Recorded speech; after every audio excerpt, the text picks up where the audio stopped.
The last speaker for the agriculture section is Marcelina Gaoses from Myrtle Growth Capital. Solo speaker, come on up. Marcelina will be talking about inclusive investment critical to SME development. Thank you, Marcelina. Good afternoon, everyone. As my, should I call you learned friend? Like the lawyers do. I said, I am Marcelina Gaoses. I'm from Namibia. I run a private equity fund called Myrtle Growth Capital. We are a very small boutique private equity investment fund with assets under management as of today. I started in 2014 of about a little over 10 million US. And current sectors that we focus on is agriculture, logistics, light infrastructure in terms of electronics, electric and fiber optics provision, as well as transportation. Now, we recently did also a social impact investment into a private school that needed rescue, that we needed to take a DFI investment and restructure it so that the school could continue to provide services to the community. So that's the one social impact investment that we did. Our targeted industry is the mid-market capital funds that are not startups but by brown investments, because by law in Namibia as private equity funds we can't do startups, although initially we started off targeting SMEs that are startups, but because it's pension funds money and insurance funds, the regulator didn't want us to go into greenfields. We classified our investment projects as mid-sized enterprises, and our core investment philosophy is sustainability, achieved through a market-focused, market-based approach towards investments which promotes enterprise development, job creation, market development and enhancement, skills development and training, as well as socioeconomic impact. Now, I don't have a fancy presentation because I'm old-fashioned. I'm an ex-regulator, financial services regulator, so we don't do electronics and stuff. Those are for the analysts to do it. And I think that I'm in the age group that classifies as I can get away without a presentation and an iPad, but I do have got an iPad for reference purposes. Our philosophy is that we believe investment should create value for the stakeholders whose money we take to invest into projects, and also promote sustainable value for the country in which we invest, in our case Namibia and Greater Southern Africa, and also Africa, as well as the citizens of Africa. I'm not here today to talk about my business. I'm not here today to talk about what we do, Myrtle Growth Capital, but to also give you examples of what it means to create inclusive investment structures for SME development in Africa, which is what we drive towards doing as private equity fund managers on the continent, and what we need to do as a sector to better support SME development.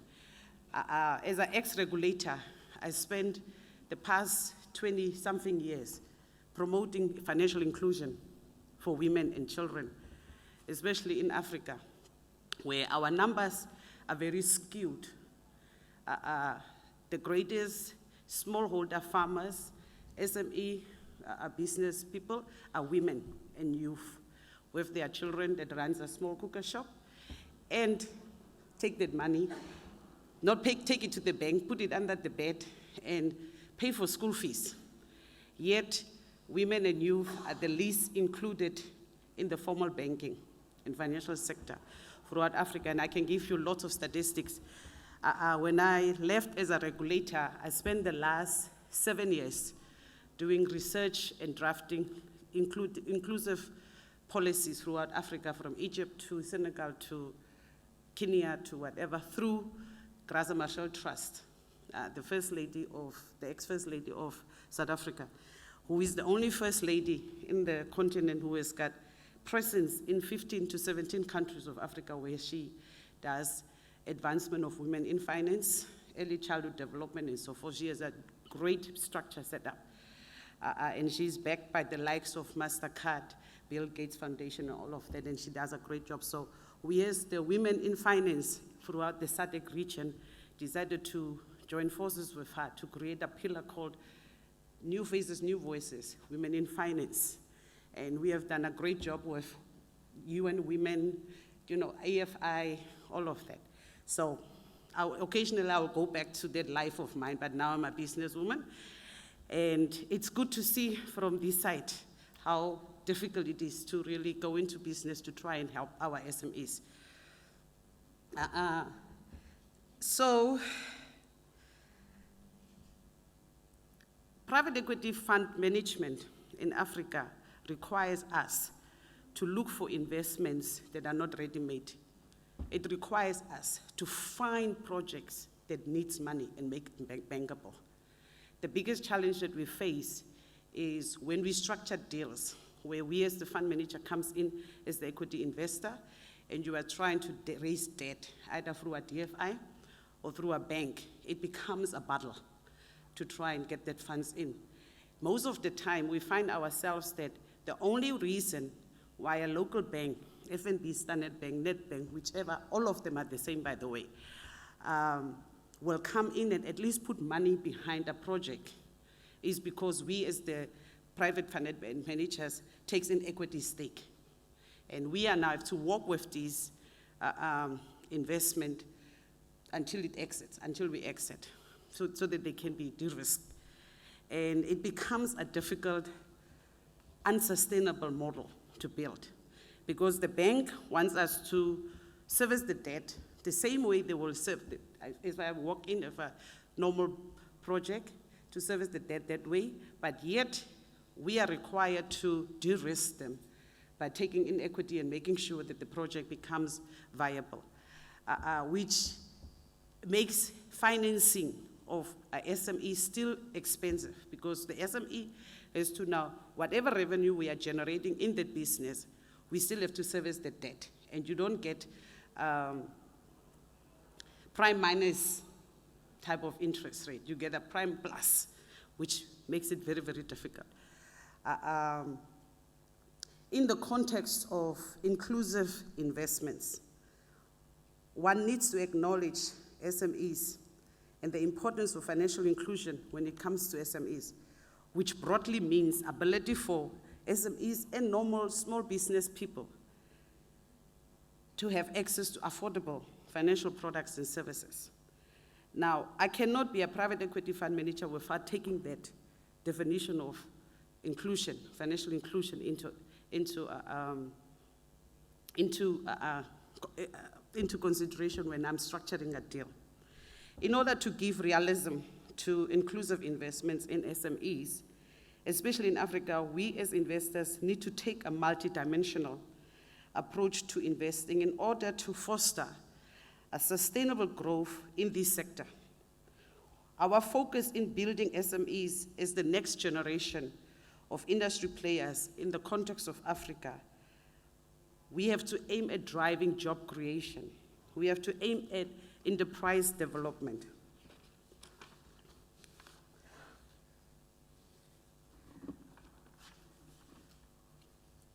We have to look at skills transfers, and we have to look at wealth creation.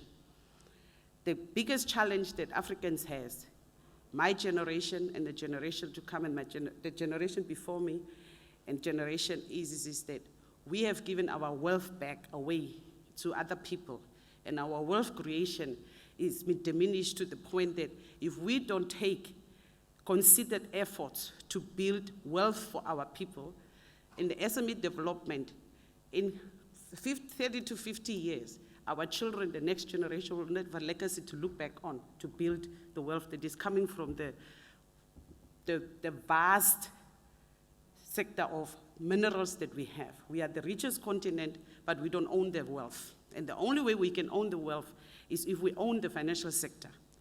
Instead of promoting the bigger ones coming into our continent, into our country, we as the financial sector operators has to build our structure such that we create products and services that can help create wealth for the next generation of businesses, that we can then build from small to medium to large and then eventually put it on the stock markets to be able to trade. We all know that the two greatest concerns and challenges that any investor has when it comes to SME sector is that they typically have very few assets that are not already encumbered.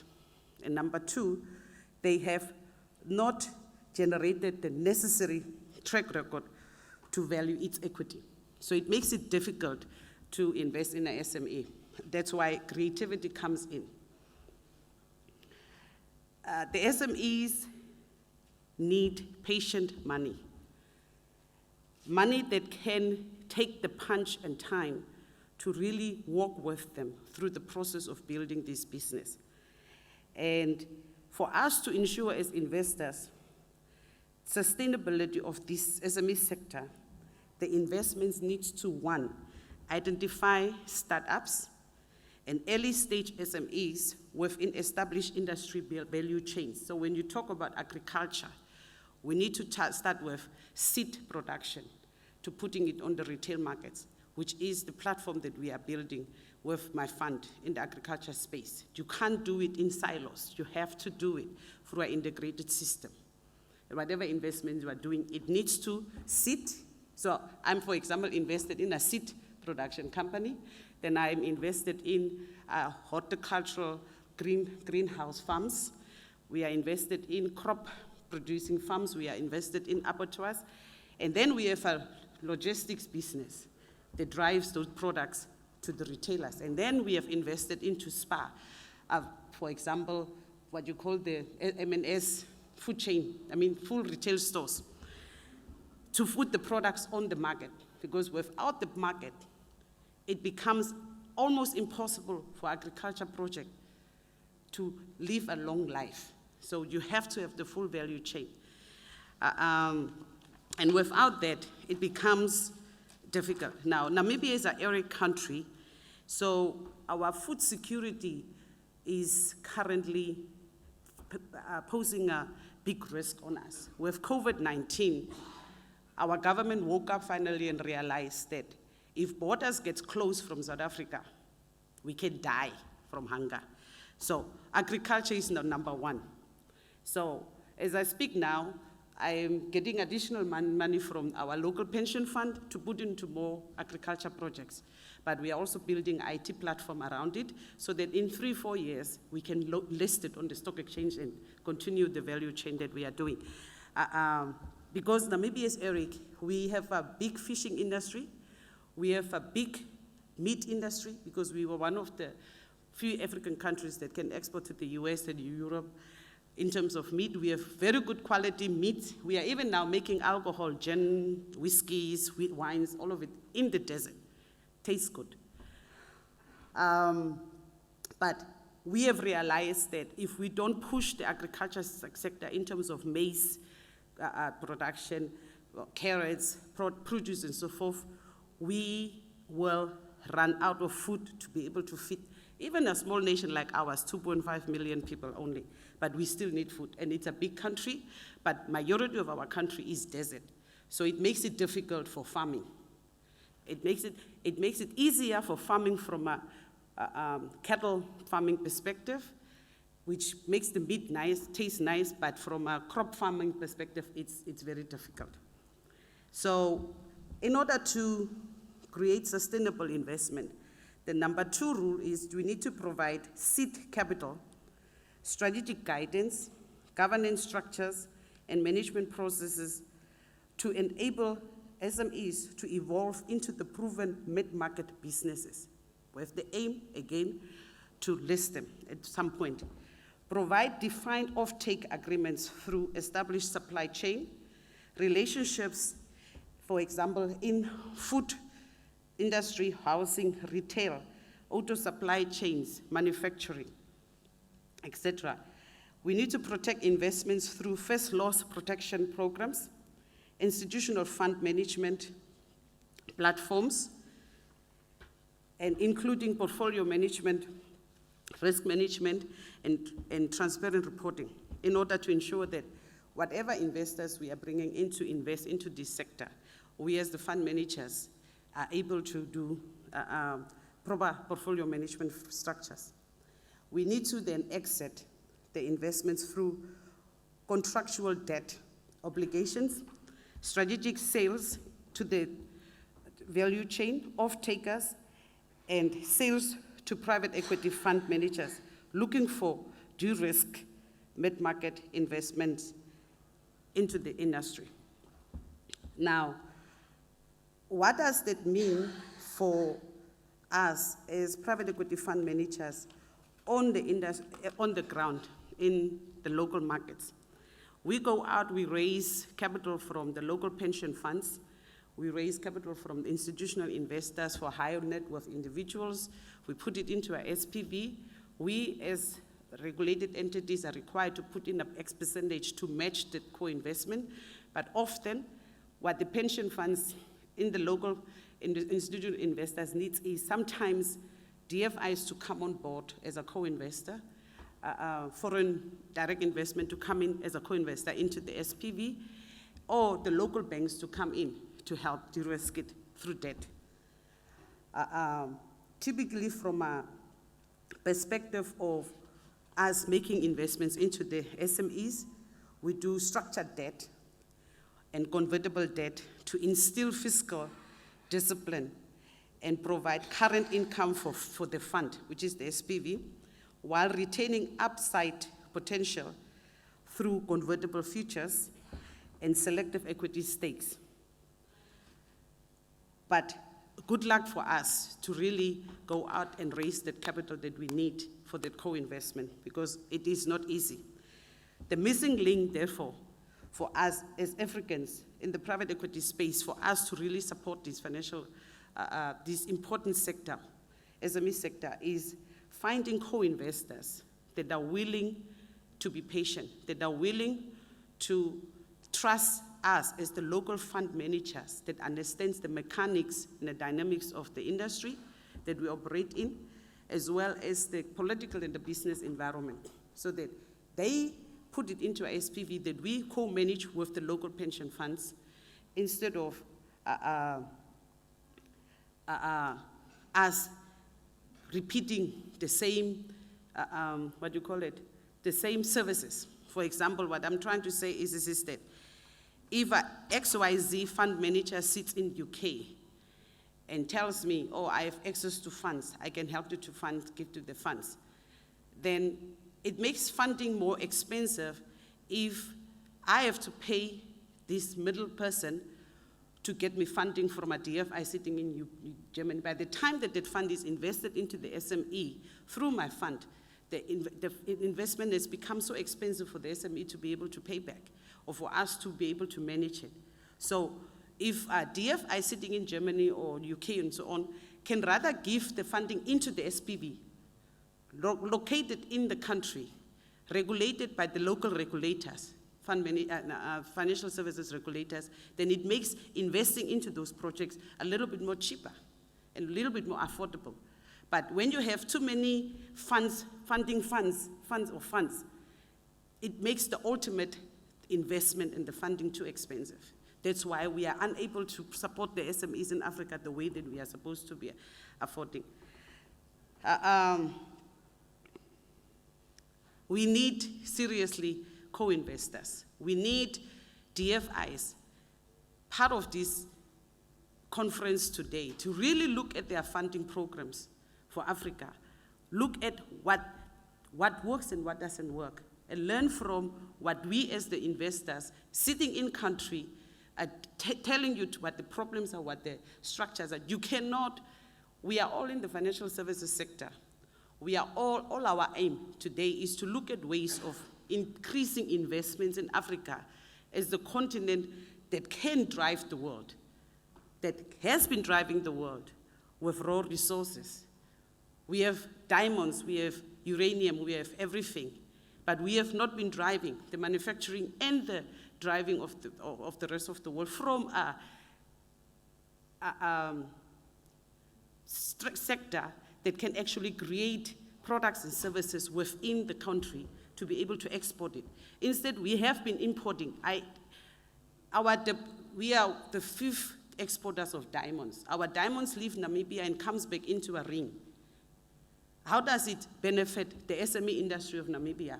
If I cannot invest into a diamond polishing or diamond manufacturing or ring or jewelry manufacturing business in Namibia, then the jobs that could be created out of that manufacturing plant is not there. Instead, the jobs is in foreign countries. So we cannot keep, the SME development can only work for the next generation of Africans if we start building manufacturing firms in the country, supporting SMEs. That there is lots of people sitting at the markets, women, that sits and make beads, makes shoes, sells it.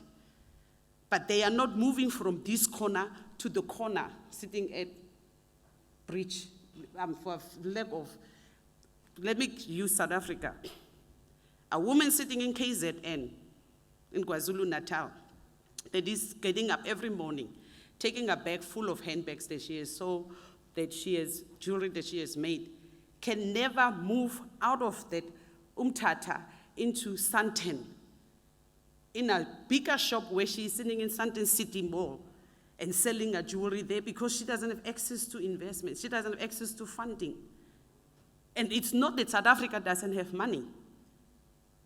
Our capital markets are so deep, so well developed. We have financial sector that is over 250 years old in Africa. We have lots of money. But we are not utilizing also our own money to invest into the SMEs. And now the development institutions, the Development Bank of Namibia, the TBD, all of that, African Development Bank, are trying to come up with ways of helping to invest into manufacturing sectors of Africa. But the programs that they are giving and the structures under which they are giving the funds makes it so difficult to access that it just goes over the head. The next minister comes in, tries to do it, it doesn't work. It really doesn't work. When I made my first investment into a greenhouse farm, one of the largest in Southern Africa, Greencrest, you can Google it. We produce salad bowl products under greenhouses. And we approached a couple of the banks to come on board as a debt financer so that we can then match the investment that we are doing with debt so that we could be able to do a proper expansion project out of it. It took us 8 months to raise debt financing in Namibia because the banks did not see it. But yet, through the Green Climate Fund gave funding to our Environmental Investment Fund to be able to do green projects, which under which that particular project falls under. Green Climate Fund required our Environmental Investment Fund to go into partnership with banks. But the way that the structure was that the bank takes the risk. So the Green Climate Fund or the EIF, our EIF stands back, the bank takes the risk. So the moment that the bank takes the risk, the bank is going to look for projects that are bankable, and they are not going to take any risk. So there are 4 or 3 banks sitting with those funds available for green climate projects in Namibia, but nobody can access it because you can't meet the criteria of raising credit from these banks because they will just not take risk. So that the bank is earning money on those funds because it was transferred into their bank. It's sitting there. They are making money off from it. In the meantime, the SMEs, the farmers that need solar panels to be financed from those things are not getting that. So there is a serious link, missing link between DFI financing, banking industry, and us who are in the private equities fund space, venture capital fund space, that are trying to do good on the continent by putting our necks out to try and see how we can really, really support SME development from an inclusive perspective. And that's my message to you today. Thank you.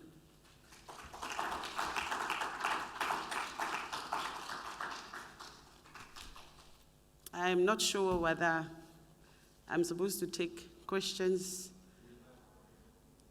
or whether I've run over time. Well, we have time for maybe one burning question from the audience. So you're sitting on money to invest. What are you going to? I hear your message for we need DFI investment. You at Myrtle Growth Capital. Hi, for you at Myrtle Growth Capital, what are you looking to invest in? We concentrate on agriculture, FMCG, logistics, because Namibia, we have 4. I started off in Namibia, but we have done small projects outside of Namibia. But because of the government's strategy to ensure food security, water efficiency, and electricity efficiency, we move into sectors. While we are doing those, we are also doing schools. We are also doing that. But the great thing is for my fund, we are now building a proper agriculture platform from seed to retail throughout the whole value chain. So I'm looking for money. You made it clear that DFIs invest in us, but I wasn't clear whether Myrtle Growth Capital has capital to invest today in Namibian businesses. We have capital to invest, but what we need is co-investors. Got it. Yeah. Yep. We have a pipeline that we have presented, for example, to our DFIs and our pension funds, our LPs, and they are interested in investing, but they need somebody else also to come on board because they cannot be exposed. We need to avoid the concentration risk. So we need co-investors, especially for the agriculture sector, Yep. to ensure that nobody is overexposed. Yep. Great, thank you. And you mentioned your participation in New Faces, New Voices, which is a fantastic professional network with a lot of market intelligence across the region. Absolutely. So, terrific. Absolutely. Thank you. Thank you. Thank you very much, Marcelina. And that brings us to the end of our program now. I'd like to thank you all for your attendance and wish you a safe onward journey.